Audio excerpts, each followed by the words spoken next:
Hare Krishna, Krishna Krishna, Hare Hare, Hare Rama, Hare Rama. O que segue é a tradução de uma carta enviada por Sua Divina Graça C. Bhaktivedanta Swami Prabhupada para Raja Mohinder Pratap, em 13 de julho de 1947, em Kanpur, Índia.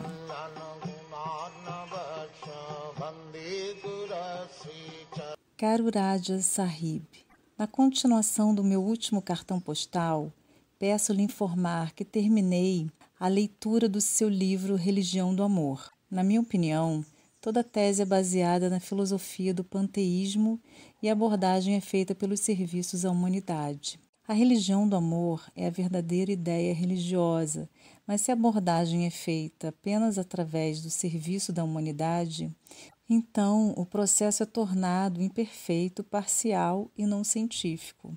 Como você diz, as ondas das criações são de diferentes aspectos, porque um tipo específico de onda, chamada humanidade, deve ser parcialmente selecionado e oferecido a ela serviços, e porque outros tipos de ondas, tais como as bestas ou os pássaros, as plantas e as pedras, não se deve oferecer um tipo semelhante de serviço.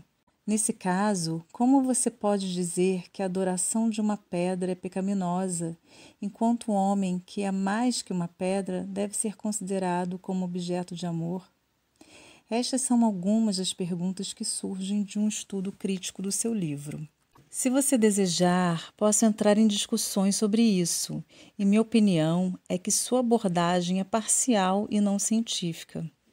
Não há hesitação em aceitar o princípio da religião do amor, porque a verdade absoluta é, como sabemos, a suprema personalidade de Deus, que é Satchitananda.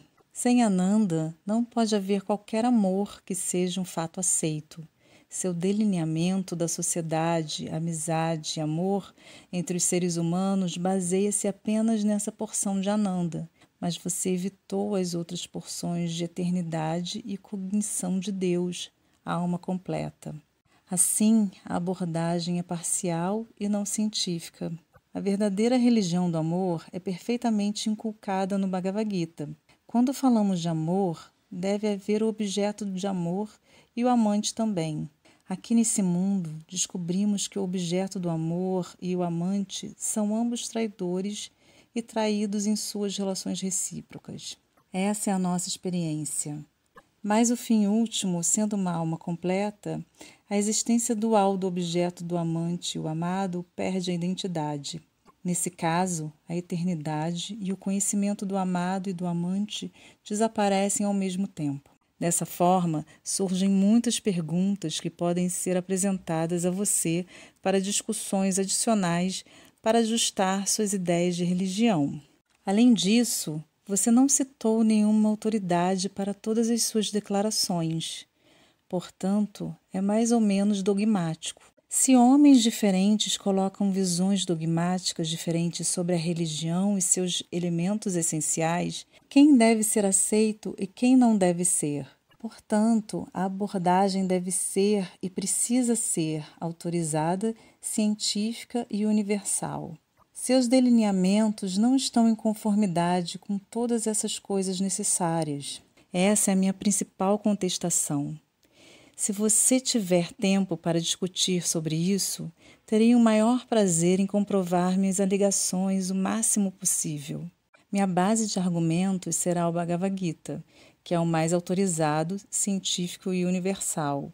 Para resumir as conclusões do Bhagavad Gita, pode-se dizer que 1.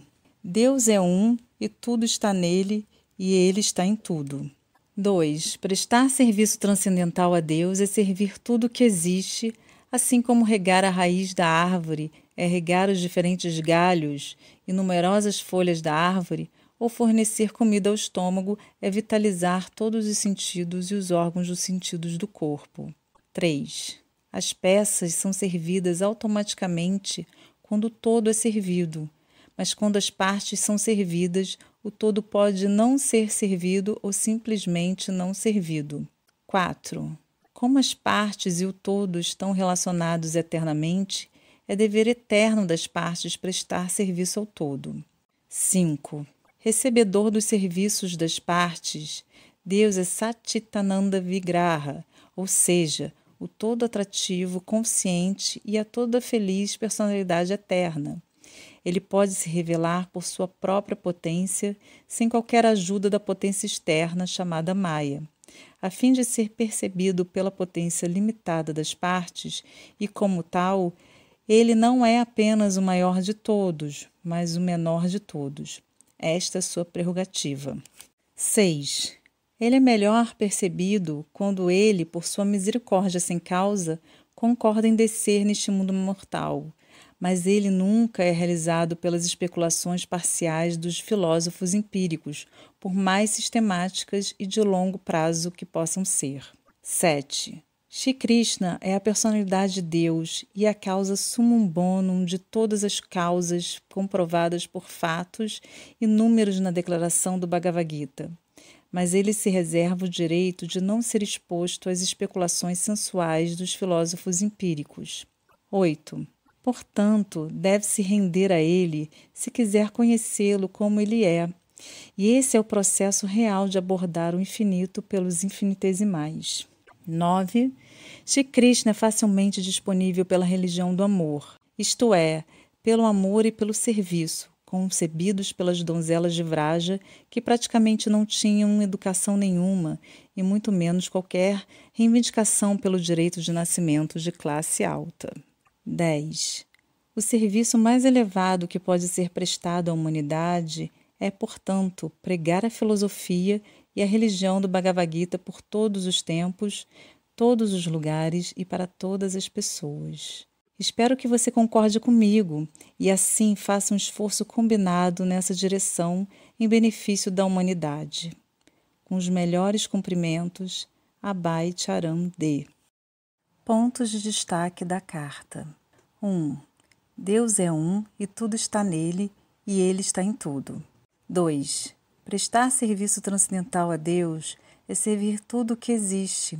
Assim como regar a raiz da árvore é regar os diferentes galhos e numerosas folhas da árvore, ou fornecer comida ao estômago é vitalizar todos os sentidos e os órgãos dos sentidos do corpo.